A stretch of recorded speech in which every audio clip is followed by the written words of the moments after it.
I've known Claire for a long time. We caught up recently just before Christmas, and when I asked her what she was doing, she told me about her work on these previously hidden away manuscripts from World War I and about their author, Russell Colman, and the other characters he referred to in the manuscripts. I was fascinated, so I'm really looking forward to hearing much more about that story today. Ladies and gentlemen, Dr. Claire Woods. I want to take you on a journey, and the journey is into the story of one young man, but many young men, of course, and it's a journey that I discovered when I was doing some work on the 27th Battalion, which was known as Unley's Own Battalion. It's one of the oldest battalions in South Australia, and it was 2nd Division Battalion, and it was the second of the battalions to go away from South Australia. I was doing some work, and some of that work ended up in Steve Larkin's wonderful virtual war memorial. I was in the archives of the Australian War Memorial. I called up a private record. Private records tend to be little scraps of paper, postcards, sometimes an autobiography typed up and donated by relatives. When I collected it, what I discovered was a very large bound volume, and that was a bit of a surprise. What I found was a novel by a South Australian soldier of the Great War. But it's not actually a novel, it's really a memoir. And it's this book, written by a chap called Russell Coleman. And he wrote it giving himself the nom de plume Dinkum, because the 27th Battalion were called the Dinkums.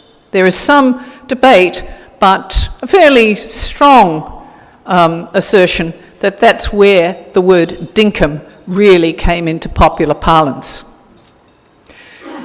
He wrote this book as a competition entry 18 years after the war, in 1933. He didn't win, but the manuscript was donated to the War Memorial. And it lay there for over 70 years until I found it. I sat down to read it and was absolutely blown away, and that's the only word, by the detail in it. What Russell Coleman said was that he wanted to tell a plain, unvarnished account of what it meant to be a civilian soldier, a young civilian, going into the army. He never ever saw himself as a soldier for life, just as a civilian. The first task we had was to get copyright. Copyright resides with the family even after 70 years, according to the War Memorial. Well, that's what it is. But the only record we had was on his enlistment record, which was his mother's address, 1915. It's a bit of a limitation, really, when you want to find the descendants. But using Trove, all sorts of other devices, I actually tracked them down. Two men who are barristers in Victoria who gave us, absolutely wonderfully, the original manuscript with all his annotations and corrections, and also his private diary and his personal diary that he carried on the Western Front, as well as his field note diary, which he carried as a soldier on the Western Front. So with all of these and his photo album, my colleague Paul Scrabbles and I set to bring this wonderful story to publication. And it's a very special book, I think, because he very clearly makes a point that he's not going to tell tales of daring do and big stashes and big stunts. They're there, of course, but really he was a mining engineer by trade. That's what he trained as when he came back. And he's as precise about the details of life in the army and what it means to fit into the army machine. And it's an extraordinary tale. So I want to take you very quickly on a journey with him and his best mate, a young man called Graham Holland Lever. Afterwards, I'm going to 3 specific instances from the book to illustrate how he wrote this novel, memoir, genuinely a memoir. But he used some fictional devices. So he gave himself the character name Jack Carlton. He gave his best mate, Graham Lever, the name George Linkletter. And he gave all of the young men who invade the pages, fill the pages, he used their first initials and gave them other names. What this meant was that we could track them through enlistment records, embarkation records, and army records. So one of the things then that Paul and I were able to do was, as part of annotating the entire volume with explanations for places and names and so on, we were able to write short bios for all of the people who are in the book. So, Journey, Part 1. He was a schoolboy. And I've got to get this to work. This is him. Captain of cricket, St Peter's College. And I think this is his mate, Graham Lever. The book starts with the Intercol cricket match. Some of you might even have played in it once. Once. It's the Intercol cricket match, 1914. So it's very clear that we are in hometown territory here for many people. He was also vice captain of football, I should say, as well. Lever was a little bit older, so he was already out doing something else in the world. I'm not sure what he was doing. I haven't been able to track him. But they both began university at the beginning of 1915, and Colman had to wait until he turned 18 in April 1915 before he could get his parents' permission to go away. They enlisted. And here, I love this photo because the difference you see between this photo and the later photo is staggering. Here he is in his very first uniform. This is even before he gets his 27th Battalion patch. So looking very, very young. They go away, they train at Mitcham Army Camp, site of which is now Colonel Light Gardens, and they go away to Egypt. And they went into hard desert training in Egypt, as many of you are aware. Here he is becoming a soldier and looking very different after 6 months in the army.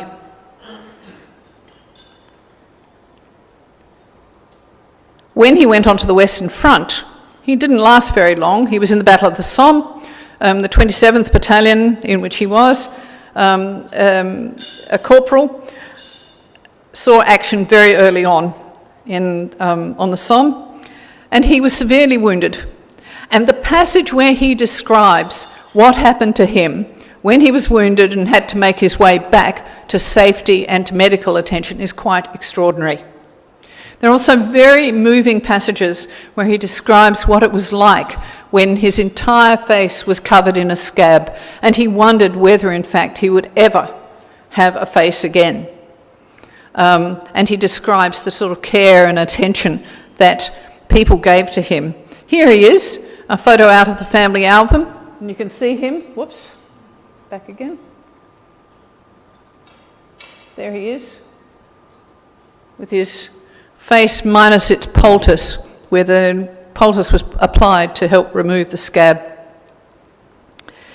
He did go back into the front line, and he was there through all of the battles of 1917. He was promoted at the end of 1917, and in 18 he was awarded an MC in July, back on the Somme in the last few days. He returned home in 1919, and I just make a point of saying, look at the difference in the face here from the young man who was in the uniform a matter of 3.5 years before.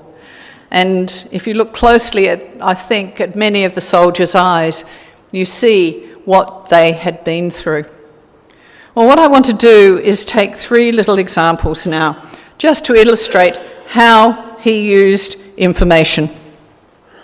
And in this instance, I want to talk about one of his mates. And this mate, South Australian boy, was Frederick Collison, and he gave him the name Frank Causer. Collison was a Saints boy. He had left school a few years before Coleman and his mates, and he was the son of the rector of the Church of St Epiphany at Crayfus. And he is described quite clearly in the book as being a young man who really didn't fit very well into society, and I can imagine that perhaps his father, as the rector, didn't think much of how he operated, but he virtually ran away from home. Ended up labouring throughout Western Australia, up on the pearl fishing boats at Broome and so on. But he came back to enlist. And Coleman describes what happened when he came back. He fell in love with a young Adelaide girl, and he describes this. And then he describes how when they went to Fremantle and they stopped on their way through to Egypt, Collison, who knew more than they did about the seamy side of life, so he said, took them for their first beer in Fremantle. And you think, these are innocent kids, and just 18, and they'd never had a drink in their life. And so they had 3 beers, shock, and managed to get back to the ship safely. But the sad point about Collison, and it's described in his book, is that Collison, because he couldn't fit really, he also didn't hold on to money.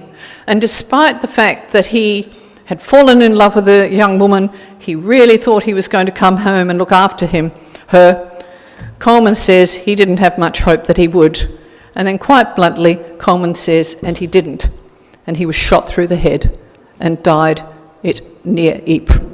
So here's Collison's name on the Piccadilly Memorial. So any of you who've been up through Crayfus will have seen that memorial. But that's the sort of example of the way Coleman used some of the stories. This, I think, is the most poignant of all. And this is his best mate, Graham Holland Lever, and called George Linkletter. And you can see here's a picture of Lever in Egypt when they're training. And although they went away as 6th reinforcements for the 27th Battalion, they were separated. When the men came out of the Dardanelles, the depleted battalions were filled with recruits from the reinforcements. They tried very hard to stay together, but Linkletter ended up in the 10th and Colman stayed in the 27th. Throughout the novel, Colman keeps writing and contact with Linkletter, Lever, on the Western Front. They only meet once. They meet once at a football game, and I'll come back to this a little bit later. They meet once at a football game, the only game that the 10th, which was in the 1st Division, and the 27th, 2nd Division, played on the Western Front. And he makes a very specific point about that. You'll note, of course, that there's a gravestone from one of the cemeteries near Ypres, and this is Graham Holland Lever's. Lever died there. He was killed in action in a very dramatic and well-known stunt. C.E.W. Bean describes it in detail, and most other historians have picked it up and worked with it as well. One of the most moving things in the book is what Coleman says when he describes hearing about Linkletter Lever's death. And I'll just read that passage.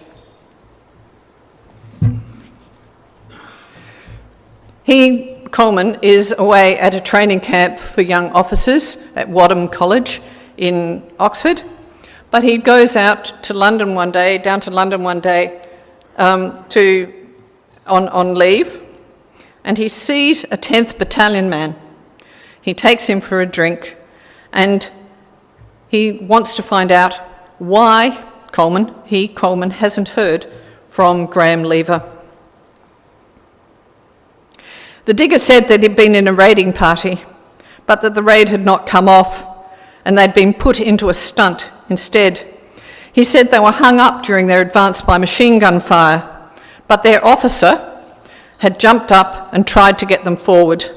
He had been shot through the head and was killed immediately. John, our man, with fear in his heart, asked the name of the officer, and he received the reply, George Linkletter. John had lost scores of friends during the war. He had been actually with many at the time they were killed.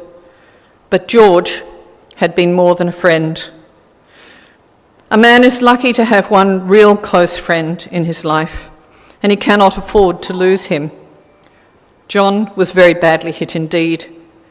He had never once during the whole of the war been able to work up a hate against the German. He tried to now and failed.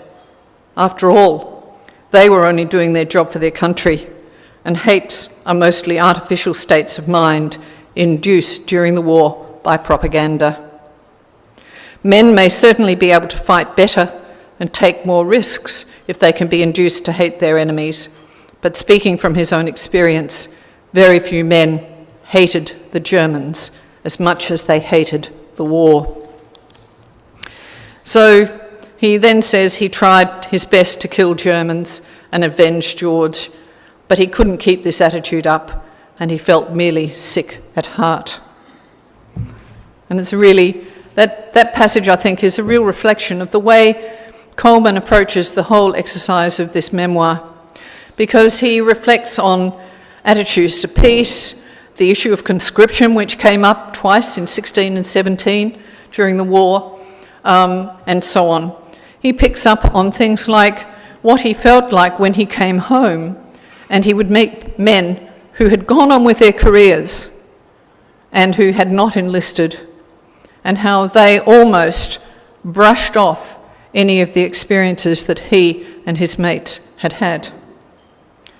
And the last one, I just should say also that I hunted up and found that out at Collison Woods on the cemetery out there, there is a Lever memorial, and the one here on the this side is was put up by St Peter's College, and then there's the family grave there as well that mentions Lever. What I think is interesting is to find that I know that Coleman and his wife visited Lever's grave in France, because we found a photograph in their family album of his wife Wynne, who features in the book as a girl called Mary Drew, and they obviously visited because the same gravestone that I photographed has Wynne photographed with it as well. Now, just to conclude, because I know I'm on a short thing, I thought I'd pick up the football game and Adelaide Oval. And some of you, if you look closely, for those of you who are members here, you will notice that there's a wall there, which is the back of the old stand. And you can see the creeper on the back of the wall. Now, what I think is interesting about this is the 27th Battalion, 1919. And they were playing football on Peace Day. And most of you will never have heard of Peace Day. Peace Day was held in July 1919. I don't think it was held thereafter. It was July 14, 1919. But on that day, 4 of the units from South Australia played football games. Thereafter, every Anzac Day through until 1929, these battalions went to dawn service, marched, and then came down to play football on Adelaide Oval. Oops. That's my father, and that's Coleman. So they both played in the same football team. I also need to go back a little step. As I said, one of the key instances in here is the description of the football game that they played. And I'll read very, very quickly what that was like. Coleman gives a great description, but this is a description of the same game, or one of the similar games played as what the unit history of the 27th says is the most unique game of football ever played. So just imagine this. Think how pristine and wonderful this oval is, and imagine the difference. 11th April found us still at Scott's Redoubt, and despite the bitterly cold weather, the boys continued football. The battalion team again met and defeated the 28th Battalion. Probably this was the most unique game of football ever contested. The ground was situated amidst the heavy system of entrenchments that constituted the German front line prior to the Great Somme offensive of July 1916. So we're in 1917 now. The famous La Boisselle crater, the blowing up of which was the signal for the advance, was about 1,100 yards away, practically surrounded with pieces of barbed wire and fragments of shells. Sheltering from the cold wind, the spectators viewed the game from the trenches, with their heads just visible above the ground. A few plucky volunteers held the goalposts in position during the game. And I just have to note, this was the day my father was promoted to second lieutenant, and he proudly reported, the same afternoon we played football against another battalion, and I was lucky enough to kick the winning goal. And the next photo is 1923, and again, just to make the point, they are now playing every Anzac Day. And that's my dad there, playing on Anzac Day. So, they continued playing, and this issue of mateship and the games and the sports things, sports events continue. And they continued till 1929, when they all decided they were past it and they couldn't play anymore. So the trophy, which had been donated by a local businessman, a Mr. Hylan, a jeweller in Adelaide, I think has been passed on, probably now resides in the 1027 Battalion collection. And just to conclude, this is the journey of Colman. I want to use this photo. We couldn't use this photo when we did the book, but I absolutely love it. It was a double-page spread in the Chronicle of the day in May 1915, when the 27th Battalion marched from Mitcham Camp all the way down Unley Road through the city. And this is the entire battalion, that's over 1,000 men, spread across the old Jubilee exhibition building, which many of you will recognise and know about because it's where the Napier building now stands. Thank you very much.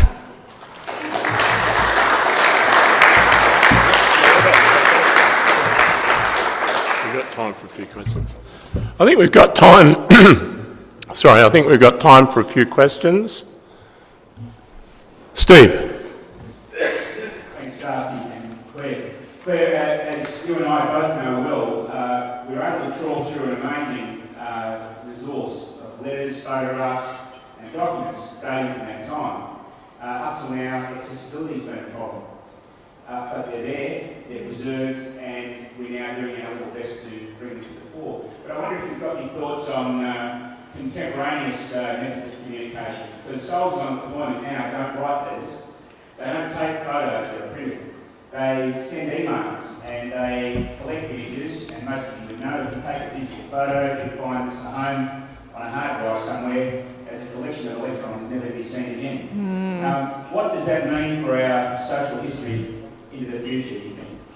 Oh, that's so hard, Steve. I mean, it's not just the ones we are now putting up digitally that we've been able to scan, because we don't know how long any of our technologies are going to last. And my feeling all the time is, where possible, and I know we're meant to save paper and all of those things, my feeling all the time is where you can, you keep a paper record. And I know that's a problem as well. Honestly, I don't know what's going to happen with all these letters that we should be collecting from the people from Afghanistan and Iraq and so on. Thank goodness, however, we do have a capacity, because of the sort of documentary packages that we see, to record much of that experience. So the current documentaries about Afghanistan I think are a good example of preserving that sense of history, that piece of history. It's different from the way we preserved before and accessed history, but it's still there. The question is, how long will that material last? And that's a question anyway, with paper that fragments and degrades. So it's a good question, though. It's a very important one. Any other questions? Adriana. Hi, Claire. My question is about, you touched about the tense relationship with the Germans, obviously, for a lot of these young people. Here in South Australia, obviously, we had a big settlement in Andover, Yes. which was a very German settlement. Yes.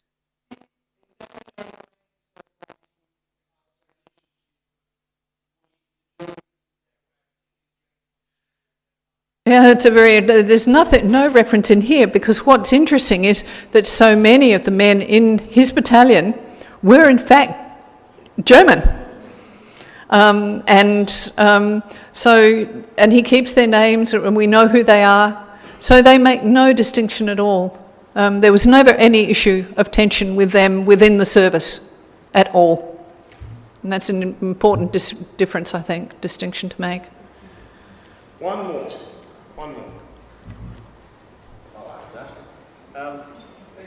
Okay. Thanks, Red. Jim?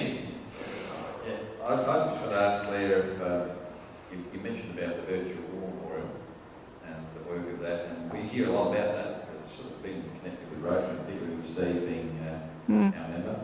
And I just want to ask you if you could just give us a few words in regard to making that real in terms of our relatives and what that's about, and what your thoughts are on that. Well, you really need Steve to blow your mind with this, because it is really a splendid piece. But I think the first thing I'd say about the Virtual War Memorial is, one, it owes everything to Steve and his work. That's the first thing to know. So you've got a member here who is exceptional in terms of his commitment to this. The second thing I'd say about it is that it was always set up to be a repository for the community. And that's really, really important. That what it always set out to do was gather some of the material that would be hiding in sheds, in shoeboxes, in family records, whether it's an artefact, an object, a photograph, letters, whatever. And that all of these things can eventually find a place on the Virtual War Memorial. And that it can be accessed by the community, by school kids, not just to get information, but to load information and put it up. And that's really, really important. So, for example, we know that many, many students do projects. Whether they're primary school projects, year 11, year 12, they do projects that relate to people who have served in our services, not just First World War, but Boer War, right through to the serving people today. And all of that material can find a place in this Virtual War Memorial. It is really genuinely a community repository for the history of South Australia's involvement in military service over the last 150 or more years. And it really Steve's work. Sorry, John, I think we've run out of time now. That was the last one. Can I make one last thing? The one thing I didn't tell you about this book, and I know you're rushing to go, the one thing I didn't tell you is I did point out that he uses nom de plumes all the way through for these characters. When he gets to the last chapter, and I'll conclude on this, gets to the last chapter, he brings it back to a reunion of the 27th Battalion in 1933. He comes on a train from Melbourne Express, arrives at North Terrace. In this chapter, he switches to real names. Real names. He's met by 4 of his mates. They walk up North Terrace. They get to King William Street. Now you have to imagine, I'm sitting reading this in the quiet bowels of the archives of the War Memorial. You're not meant to make a sound. It's very hush-hush. It's very quiet. And as he comes up North Terrace to King William Street, he meets my father. And I just went,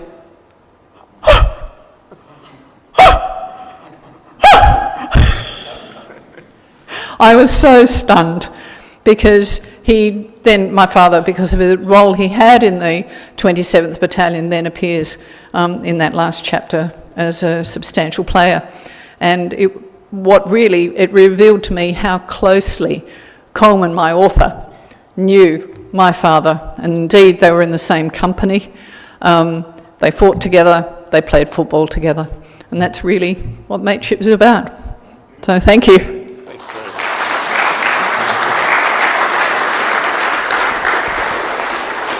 I think you can appreciate why I was so fascinated with the Coleman story when Claire told me about it before Christmas. The Great War obviously has had a huge impact on our lives, our culture, the very nature of us. So it's been wonderful for you to tell us those stories today. I've appreciated getting a wider view of it too.